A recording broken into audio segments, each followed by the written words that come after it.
नमस्कार दोस्तों, मैं आपका अपना रजनीश गुप्ता, एस्ट्रोलॉजर, कुंडली विशेषज्ञ, वास्तुशास्त्र consultant, palm analyst, signature analyst, numerologist आपके समक्ष उपलब्ध हुआ हूं एक ऐसी रोचक जानकारी के साथ में जो वास्तु के हिसाब से आपके घर में, आपके औद्योगिक प्लॉट में, आपके इंडस्ट्री में आपको बहुत ज्यादा यूजफुल रहने वाली है।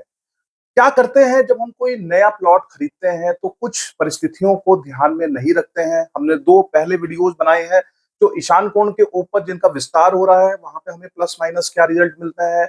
हमने एक बाह्य कोण के ऊपर वीडियो बनाया है जो कि आप हमारे चैनल पे जाके देख सकते हैं कि उसके विस्तार से यानी कि उत्तर में बाह्य कोण का विस्तार अगर होता है तो क्या होता है और पश्चिम से अगर उसका विस्तार होता है तो क्या होता है। तो ये परिस्थितियां क्या लेके आती हैं, क्या प्लस माइनस होता है जब भी हम प्लॉट खरीदें या औद्योगिक प्लॉट खरीदें, जब भी निर्माण कराएं तो इस तरह की परिस्थितियों को देखना और चेक करना बहुत अनिवार्य हो जाता है। क्यों? क्योंकि हमारे जीवन की डोरी, हमारे जीवन की विकास सब कुछ इन प्लॉटों के ऊपर डिपेंड करेगी कि क्या उसकी स्थिति सही है या नहीं है। अगर उसकी स्थिति में असंतोषजनक रिजल्ट आने वाले हैं तो उसको हम सुधार के माध्यम से सही कर सकते हैं। देखिए, आज हम बात करने वाले हैं नैऋत्य कोण का विस्तार पश्चिम और दक्षिण से होने पर क्या प्रभाव पड़ता है।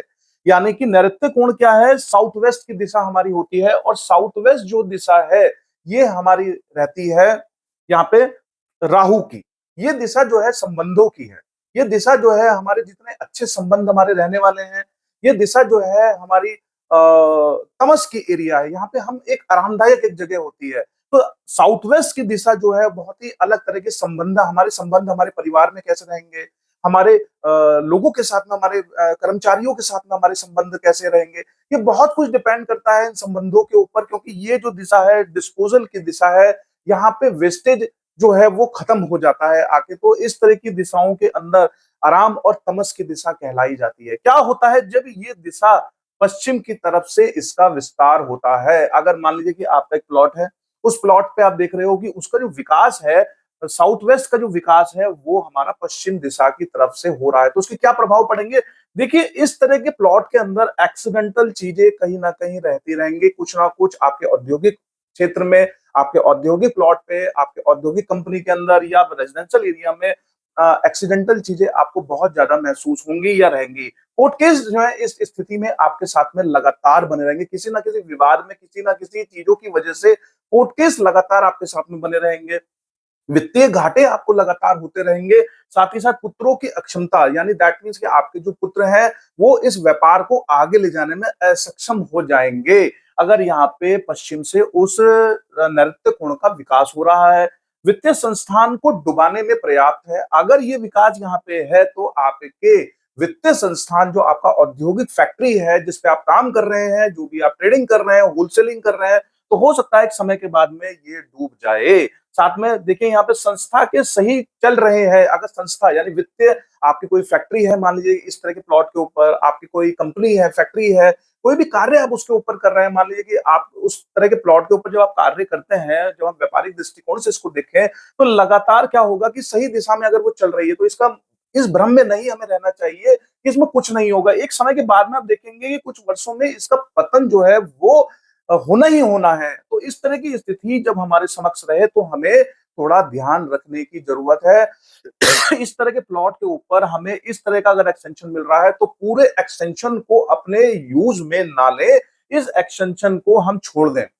इस एक्सटेंशन को जब हम छोड़ देंगे तो कुछ स्थितियां हमारे साथ में पॉजिटिव होनी शुरू हो जाएंगी। लेकिन अगर हमने ये क्षेत्र को, बड़े हुए क्षेत्र को भी अपने कार्य क्षेत्र के अंदर या अपने रेजिडेंशियल एरिया के अंदर लिया तो इस तरीके के परिणामों को भुगतने के लिए हमें तैयार रहना चाहिए। बात करेंगे यहाँ पे नैऋत्य कोण का विकास जब हमारे दक्षिण क्षेत्र से होता है। देखिए, दक्षिण क्षेत्र की तरफ से जब इसका विकास हो रहा है हमारा, तो क्या होगा कि असुरी प्रवृत्तियां जो हैं वो हमारे बिजनेस को इंपैक्ट करेंगी, हमारे रेजिडेंशियल प्लॉट्स को जो है इंपैक्ट करेंगी। असुरी प्रवृत्ति कैसे होंगी?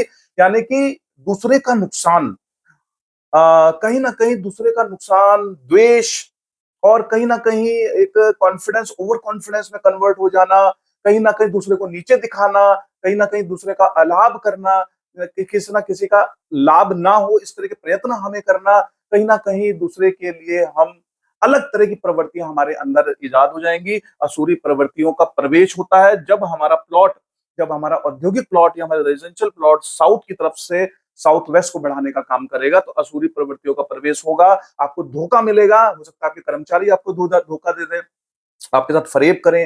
हो सकता है कि आपकी नाक के नीचे बहुत सारी इल्लीगल चीजें वहां पे चल रही हो जो आपको पता भी ना चले।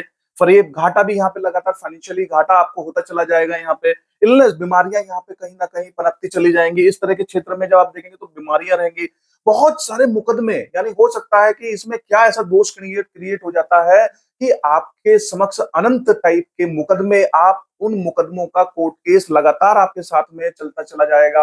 आपको लगेगा ऐसे मुकदमे मेरे साथ क्यों बढ़ते चले जा रहे हैं, लेकिन आपको समझ ही नहीं आएगा। जाली दस्तावेज का निर्माण भी इस तरह के प्लॉट के ऊपर लोग कर सकते हैं। प्लॉट है, रेजिडेंशियल प्लॉट है या कमर्शियल प्लॉट है या इंडस्ट्रियल प्लॉट है, तो अंदर के कुछ लोग, ऐसा हो सकता है कि जाली दस्तावेज यहाँ पे क्रिएट करवाएं और उसका कुछ लाभ लेने का प्रयास करें। तो इस तरह की परिस्थितियां हमारे साथ में रहेंगी। तो आज हमारा कोशिश थी कि नैऋत्य कोण का विस्तार पश्चिम और दक्षिण में होने पर क्या प्रभाव पड़ता है। ये सारे प्रभाव जो है वो हमें पड़ता है जब भी हम अपने प्लॉट को देखें, चाहे वो रेजिडेंशियल प्लॉट हो, औद्योगिक प्लॉट हो, इंडस्ट्रियल प्लॉट हो, तो हमें कोशिश करनी चाहिए कि उसको प्रॉपर तरीके से देखें और प्रॉपर तरीके से वास्तु कंसल्टेंट की उसमें मदद लें, ताकि हम उस परिस्थितियों का सामना ना करें। क्योंकि इस तरह की परिस्थितियां जब आपके समक्ष होंगी तो आप पहचान भी नहीं पाओगे कि ये क्यों जनरेट हो रही है। मेरा सिर्फ और सिर्फ उद्देश्य है कि आप लोगों को नए नए विषयों के ऊपर, नए नए चीजों के ऊपर आप लोगों को कहीं ना कहीं मैं कुछ नया मार्गदर्शन दूं, ताकि आप अपने जीवन में, अपने करियर में, अपने व्यवसाय में आगे बढ़ते चले जाएं। और अगर आपको हमारा ये अंक अच्छा लगे, क्योंकि हमारी कोशिश होती है कि हम कुछ ना कुछ अंक आपके लिए लाते रहें, तो इस तरह के अंक हम आपके लिए लाते हैं ताकि आप जीवन में कहीं ना कहीं आगे बढ़ते चले जाएं। तो प्लीज लाइक एंड सब्सक्राइब जरूर कीजिएगा। संबंधियों के साथ, दोस्तों के साथ, मित्रों के साथ में इस अंक को कहीं ना कहीं साझा करें और लाइक एंड सब्सक्राइब भी जरूर करें, ताकि हमें मोटिवेशन मिले और हम नए नए एपिसोड्स और नए नए अंक लाने का प्रयास करते रहें। धन्यवाद। आपका दिन मंगलमय। Thank you.